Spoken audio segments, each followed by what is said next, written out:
Este é o clássico, como de costume, foi puro cinema. Porém, desta vez, os fãs não estavam assistindo apenas pelo futebol. Eles vieram preparados com pipoca, porque aquilo não era só sobre Barcelona versus Real Madrid. Para os jogadores do Madrid, era algo muito pessoal.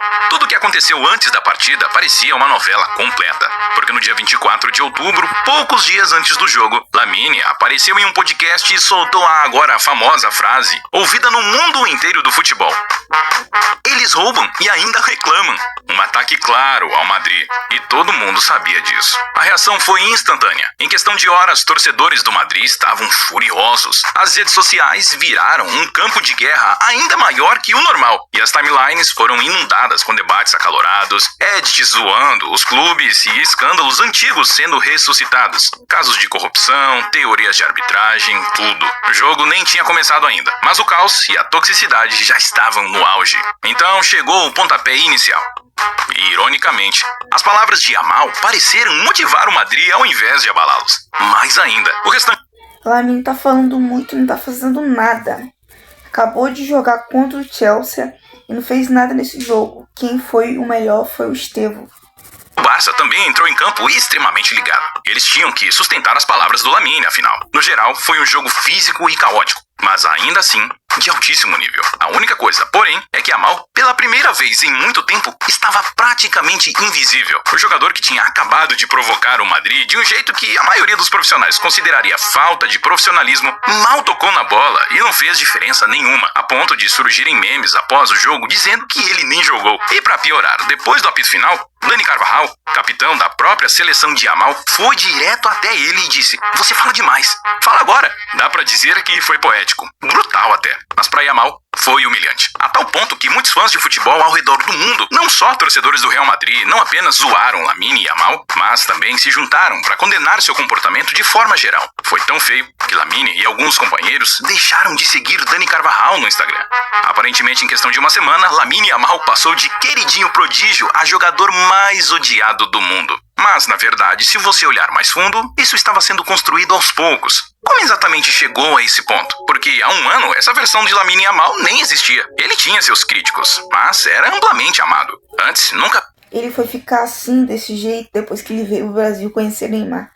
Víamos Lamine Yamal fazer comentários antes de grandes jogos, como antes de enfrentar a França na semifinal da Euro de 2024, quando Adrien Rabiot comentou algo como: "Se Lamine quer chegar à final, ele vai ter que fazer muito mais do que fez até agora." Apesar das palavras de Rabiot não serem tão absurdas, ainda podiam provocar uma reação. Mas tudo que Lamine fez foi postar um story no Instagram com a legenda: "Seja silencioso." E o mais poético é que ele fez exatamente o que Rabiot disse que ele deveria fazer, bem na frente dele, ao acertar um lindo chute de longa distância no ângulo. Só depois que a Espanha venceu a partida é que Lamine respondeu: "Blá blá blá, fale agora." Um troco direto em Rabiot.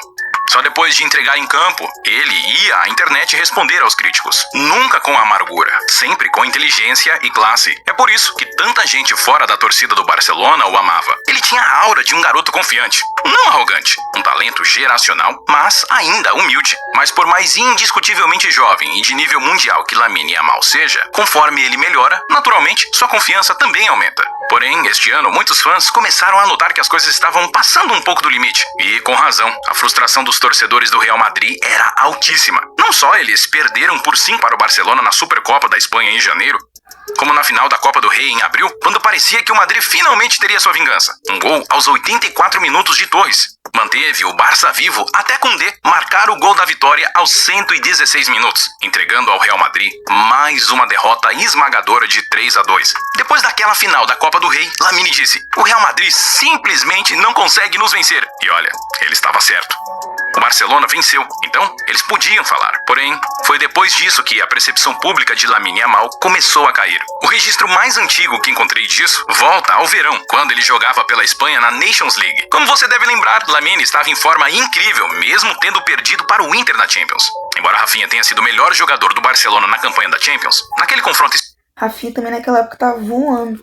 específico contra o Inter, Lamine era o melhor jogador em campo. Pela Espanha também, ele foi possivelmente o melhor no torneio, com 4 participações em gol em 7 partidas. Na verdade, foi sua versão na Nations League que estava lhe dando vantagem sobre Rafinha na corrida pelo Balão d'Ouro. Na Champions, Rafinha estava fazendo números históricos. Porém, a imprensa espanhola e catalã estava hypando muito Lamine Yamal. E isso só aumentou conforme a Espanha chegou à final da Nations League. Esses eventos dividiram um pouco os torcedores do Barça, que tinham sentimentos mistos sobre toda a atenção entre Rafinha e Lamine. Naturalmente, muitos torcedores brasileiros começaram a desgostar de Lamine por causa disso, já que havia rumores de que Rafinha não gostava de toda a atenção que Lamine recebeu durante a campanha da Champions. Ele até chegou a curtir posts relacionados ao assunto no Instagram. Antes da final da Nations League contra Portugal, Lamine postou um stories no Instagram com a legenda "Nascido pra isso". Esse foi um dos primeiros exemplos dele, postando antes de grandes partidas. Porém, ele teria uma de suas piores atuações no torneio. Sem gol, sem assistência e completamente dominado por Nuno Mendes. Para piorar, foi substituído aos 106 minutos, sem nem participar da disputa de pênaltis. E para jogar mais lenha na fogueira, enquanto o resto do time espanhol mostrava respeito aos campeões, Lamine simplesmente saiu do campo.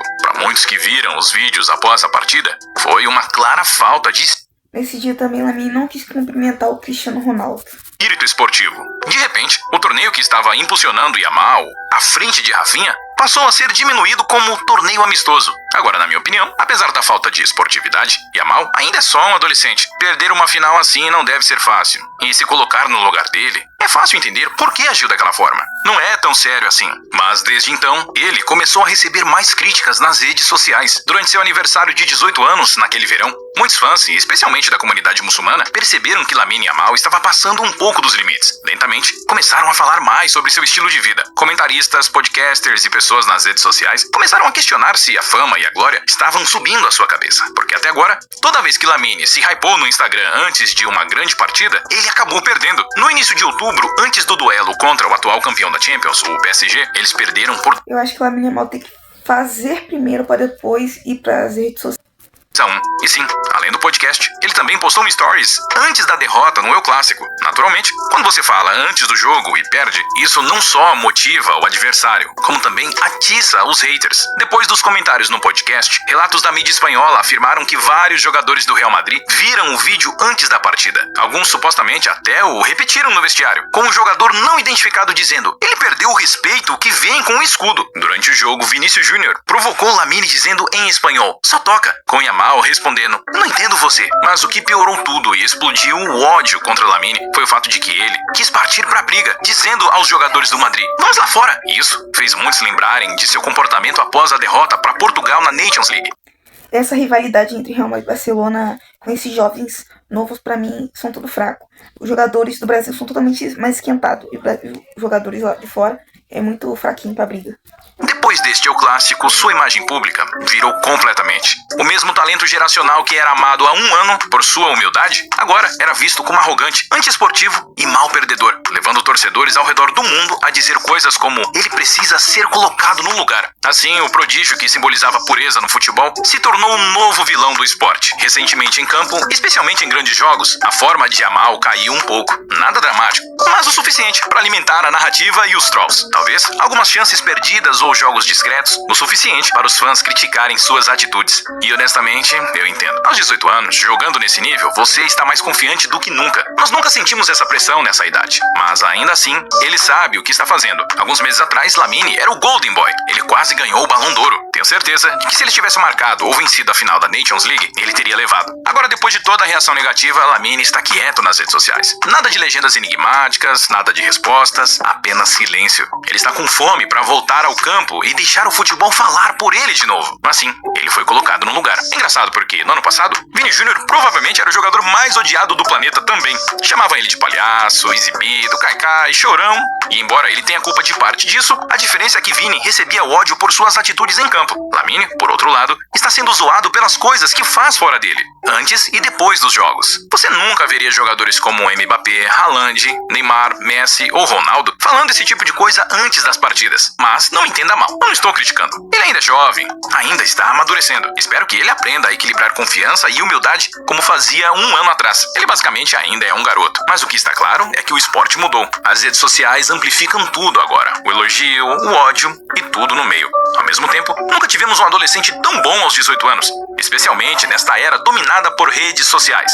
Porém, na remota chance de que Lamine nunca mude e esse comportamento comportamento se torne normal, eu apoio. Por mais caótico que pareça, talvez esse tipo de drama seja bom pro futebol. Toda era precisa de um vilão. Alguém que dê um tempero ao esporte, que mantenha as manchetes vivas, que mantenha a competição acirrada. E agora, acidentalmente ou não, Lamine Yamal é essa figura. Sem drama, sem personalidades polarizadoras, o esporte fica robótico. É por isso que temos seus clássicos e derbys pelo drama, pela história e tudo que vem junto. Jogadores como Ronaldo, Neymar e Vinícius Júnior já desempenharam esse papel em algum momento. Arrogância, provocações, comemorações, isso irritava os fãs, mas também os fazia se importar. Mas aqui está a diferença com Yamal. Nenhum desses jogadores foi pintado como vilão tão cedo.